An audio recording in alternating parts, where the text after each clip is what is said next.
Boys, we got GWC news, Gaming World Championship Season 2 for NHL, and it's a biggie. We're going to get all into all of the news, all the things that were released last night. So I'm No Sleeves 12, and let's just jump right into it. Man, I look like I'm trying out for an NSYNC tribute band. Yikes.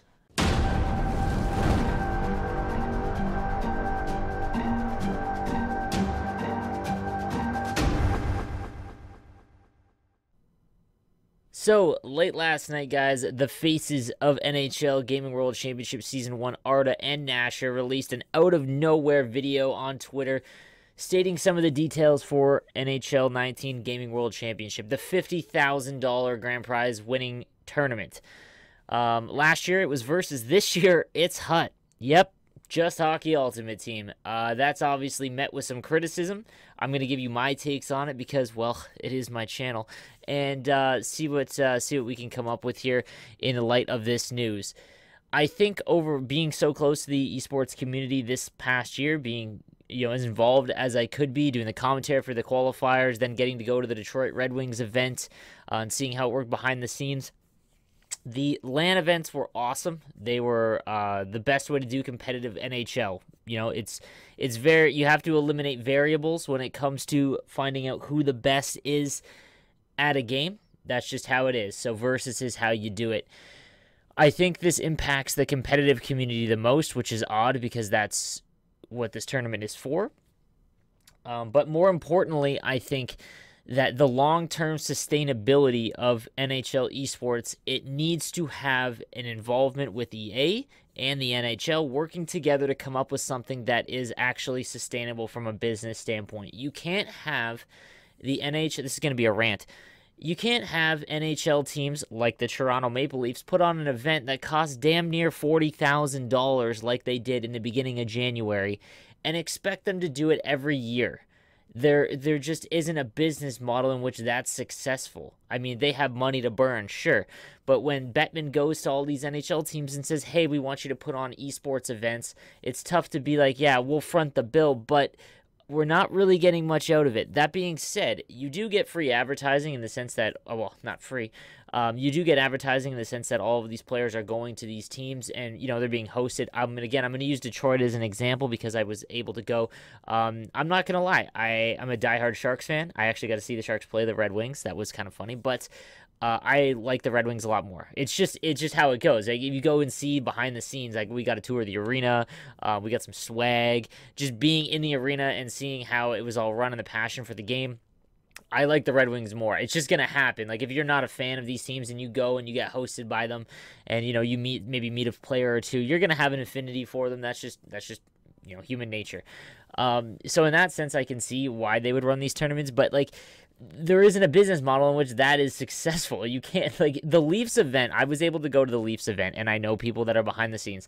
The amount of money that event cost is staggering considering what they got back. They did a stream, so I guess their Twitch channel got a little bit. They had an event where like 30 of us got to go and watch the game in a box. That's it. You know what I mean? Like, I don't know in what sense they would want to do that again for the amount of money it costs. Obviously, maybe do it differently, a little bit cheaper. Same with the Washington Capitals and Lightning. The Lightning opened it up to Europeans and Alaskans, and it was 3 Finns and the Alaskan assassin, the 2-time John Wayne from Alaska. They had to fly in. That airline bill has got to be almost more than what the actual prize money was. Like, for an organization, it just doesn't make any sense. Now, so switching over, again, to get back to my actual point. So switching over to HUT makes EA involved. There's now money, obviously, because EA is going to see a spike in revenue from, HUT packs. Like, maybe that there's a partnership that can be done. That's all I'm trying to say here. From a commentator or a viewer standpoint, so let's forget about the players. I apologize. Because, again, like I said earlier, the 20 to 30 pro top players, they're the ones that got kicked in the throat here. All right, I'm just going to not mince words. Like, they're the ones that got super crushed by this. And to be fair, a lot of them have known for about a month now. So if you haven't prepared, I don't know what to tell you. But that being said, like, those guys are the ones that are affected. But from a viewer standpoint, I was doing commentary for all of the Capitals, the Lightning, the Wild, the Jets, and it was fun because I love NHL at a high level. I love the strategy involved. I mean, my whole channel is built around how to make players a little bit better, right? Like, so I love all of that. But seeing Ovechkin versus Ovechkin, or what happened last year in the Gaming World Championship where everyone was just Pittsburgh, like, that isn't a good representation of our game. If we want viewership to go up, if we want interest to grow, Hockey Ultimate Team is the mode. Like, there is no way around it. Now, I'll give you a perfect example. I can make a video about esports like this one, and it's going to receive maybe 2,000 views. I can make a video about, hey, here are my top 5 favorite HUT cards for the month of October now, and I'm going to get 10,000 views because it's Hockey Ultimate Team. There's just more interest in it. Like, that's how it is. That being said, releasing it a week earlier, like, that's brutal. So if you haven't played HUT, and you've been playing in these Versus tournaments, and maybe you didn't believe, you know, the rumors that were going around that it was going to be Hockey Ultimate Team as far as the Game World Championship is, that sucks for you guys. Like, that sucks because now you've got to find a way to scramble in 2 weeks, basically, to try and qualify for an event. And I feel bad for you guys. I have, like, the best team on PlayStation, and I'm excited because, well, I mean... I have the best team on PlayStation, but it doesn't mean I'm going to qualify because I have a very good team. The top players are still going to qualify. In my personal opinion, I think that the top players, even if they have an average team, like not even, I'm saying like maybe 90s overall, not even, I think that they're still going to qualify. I play HUT every day, and I'll lose to players that are better than me 9 out of 10 times. It's just how it goes, guys. Like, I think that some people are overreacting because maybe they don't have a very good team, and they see some of these guys that do. And it's obviously going to give them some advantage, but I don't think it's going to be nearly as much as what everyone is freaking out about. So back to viewership. This is amazing for our sport and our landscape. Twitch on the weekends now for HUT champs, comp seasons, just general interest from players that maybe aren't into Versus. Like, you got to think, HUT has been the game mode for the last, like, 3 seasons, right? So now you've got switched over to HUT where people have played a ton of it, and they feel like, okay, I have a good team. I'm going to try really hard to qualify for the Gaming World Championships. Like, that's awesome. From a sports standpoint, you need it to grow. This cannot continue, like I said, in the current state of which it was. The first season, all we had was the GWC, basically. This year, we've had, like the Leafs, Lightning, Washington, the Wild, Detroit, a few others as well, as far as events, which is awesome, and the GWC. So next season, I think it's good news. Now, let's talk about the actual details that we got released. So here's what we know, all right? So there's going to be qualifiers for each part of the world again, European, Canadian, and American, just like there was last year. It wasn't discussed, but I'm almost positive if we had to speculate. Basically, if it wasn't said that things are going to be different, you have to assume it's going to be the same. So last year it was a best of ones. Best of one, no double elimination, which is rough. Last year, I believe you had to win about 9 games in a row to make it to the regional finals. So the winners got to go to the regional finals of each of these qualifiers, which is a terrible way to do competitive NHL, especially considering that this is going to be HUT. So the downfall of what they're doing this year is that, again, guys will have to scramble. The top players that don't have good teams are going to have to scramble, spend some money, and rip some packs, do well in comp seasons, HUT champs. I'm going to get into that in a little bit, but they're going to have to build a team because it's best of ones. NHL kind of has a known thing where it's not always the best person that wins, which is sports. That's sports, but in a best of ones to try and qualify for $50,000, we want it represented by the people that should be the best players in the game. That's what gets you the best games. Having it best of one single elimination is rough. I don't see any reason. I hope that someone at the NHL is watching this, or somebody, I don't know who, Nash or Arda, hello, anyone that has a contact.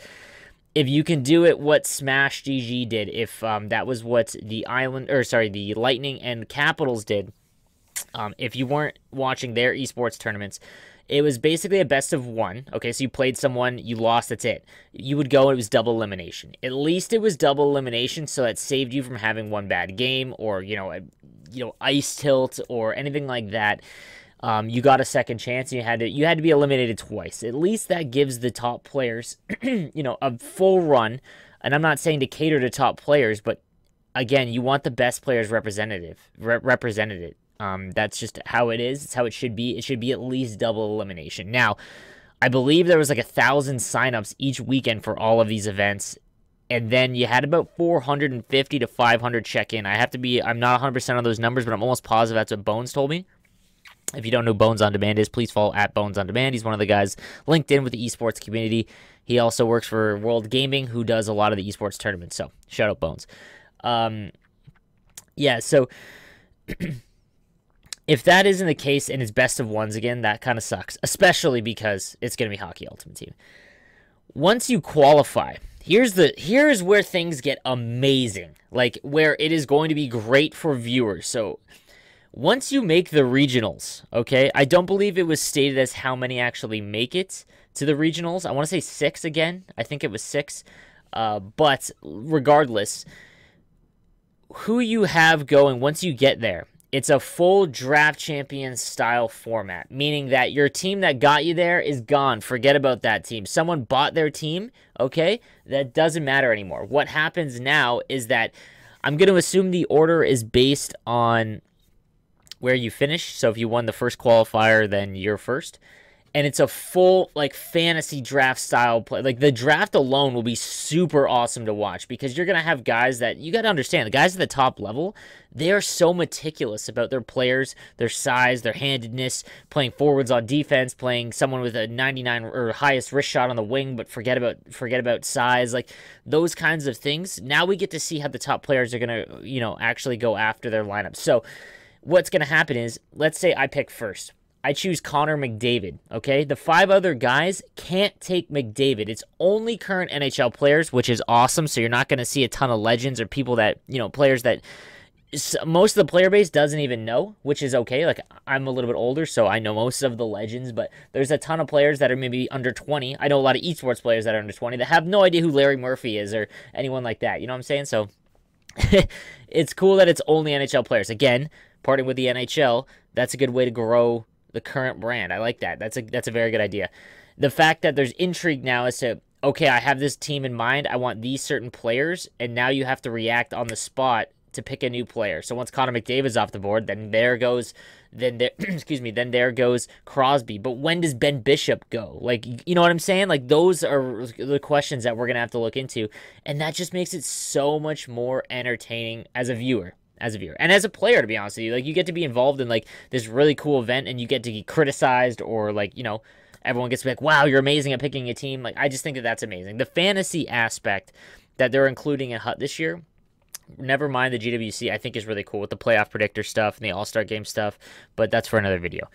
So at the regionals, you get your draft champion team. Now, if you come in second at the regionals, you are not guaranteed to be in for the 50 grand. So here's what happens. So all of the winners of the regionals at the EU, the American and Canadian finals in the regionals. So you get to go to a LAN, they'll fly you out, cover all your stuff. Once you're there, you play in a tournament, draft champion style. And then if you win it, you're in. You're in for the 50 grand, okay? You get to try and be the next Eki, all right? If you come in second, though, all of the second-place players from all of these regionals will go to Vegas. You'll go there, but you're going to play in a mini tournament to determine who the fourth member is in that tournament, from what I see here. So that alone, again, is going to be cool. Now, I believe it's going to be draft champions again, same kind of style. It's so much better. Here is the thing. Let's talk future, okay, guys? Because this is what we have now. There's no other choice. Like, if you're a top player and you're listening to this right now, you're gonna have to spend some money if you really want to qualify. If you are literally going in and you have a starter team, you got to spend money. Like, there's no way around it. And it sucks because I'm gonna give you guys this full warning in advance. If EA is involved, which they are because it's Hockey Ultimate Team, all right, do not buy coins. This is your only warning from me. If you get caught, I told you so. All right? So just remember that. If you get caught for buying coins, doing bad trades, which is, you trade a base, Timo Meyer for a Gretzky, and you get caught, that's it, man. You're cut. And I have a feeling that they're going to make an example. Do not go against the terms of service for this event, guys. Do not do bad trades. Don't play. I mean, don't play on other people's accounts. Like, if you really want a fair shot, I mean, not a fair shot, but if you really want a shot and to not get busted or anything like that, you need to just play this straight up, guys. The best players in the world, you're the best, man. I just can't stress this enough. It sucks that you guys are going to have a lesser advantage than some people that have been playing Hut this entire year. But for the love of God, I don't want to see someone like I don't want to see someone like Josh Fearless or Junior Pens or Kesso or Regs get busted and kicked out of the tournament because he went against the EA terms of service because, you know, he used his buddy's team, or he bought $500,000, 500,000 coins for $100 or something. Like, I just don't want to see that. It sucks. But again, this is what we have this year. So there's your warning, guys. All right. Like, for the love of God, please don't. They're going to be watching everyone like a hawk. Don't buy coins. Don't do bad trades. Don't play on other people's accounts. Like, that's it. That's it. So, guys, we're going to get a huge info dump. Arda and Nasher did state it in their video about, what else is, all of the details, when the qualifiers are, all the restrictions, anything like that. We're going to get that very soon. So just hold tight. If you follow me on Twitter at NoSleevesGaming, I'm going to post everything, but also follow Nasher and Arda Orcal on Twitter as well. They are going to be the heads of it. Also, check out TDIHockey.com. We do our esports rankings. Me, TDI, the Owe, Bones. We got Kenneth from the EU side of things, as well as Saad doing our rankings and whatnot. So if you guys want to see who the top players are currently, it's a great way to do it. He also has all of the news on TDIHockey.com in regards to esports and whatnot. So yeah, guys, if you want to discuss it, leave the comments down below. Let me know what you guys think. I would love to know what just, a non-super competitive player thinks of it being Hut. Like, are you guys more excited? Are you annoyed that all the pro players are now going to invade, Hut now? Because for the most part, PlayStation's been kind of untouched when it comes to the competitive player scene. Xbox has always been a nightmare because the top players, for the most part, play on Xbox. Now they're all going to be on PlayStation. So that's something that will be interesting to watch. But let me know, guys. Again, thank you for all the subscriptions and the likes and the comments. You guys are the best, and I will see you guys later. Have a good one.